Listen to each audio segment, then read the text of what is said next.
Robert F. Kennedy Jr., neveu de JFK et figure controversée, a été choisi par Donald Trump pour diriger le ministère de la Santé. Un choix qui suscite déjà de vives inquiétudes. RFK Jr. s'est fait connaître comme l'un des plus fervents opposants au vaccin.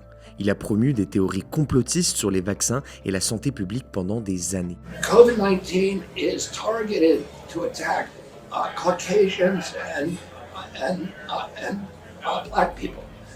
The people who are most immune are Ashkenazi Jews and Chinese. There's no vaccine that is, safe and effective. Selon une étude, son organisation Children's Health Defense était même l'un des plus grands diffuseurs de désinformation sur Facebook. Si sa nomination est confirmée par le Sénat, il pourrait remettre en question les politiques fédérales en matière de vaccins. On sait que la confiance dans les vaccins est quelque chose qui se construit dans la durée avec un soutien politique fort.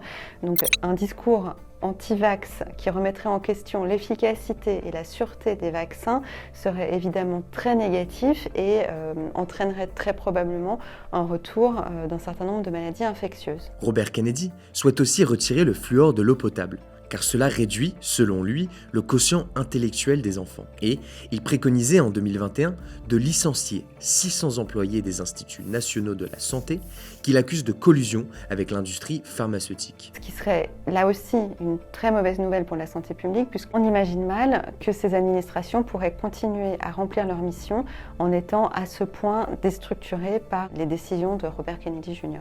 Enfin, il a annoncé vouloir lutter contre l'épidémie de maladies chroniques très répandues aux États-Unis, comme l'obésité et le diabète. Pour l'instant, il est beaucoup trop tôt pour savoir si il serait en mesure, en capacité de les mettre en œuvre et d'avoir un impact réellement positif, étant donné l'ensemble des autres mesures très inquiétantes qu'il a annoncées par ailleurs.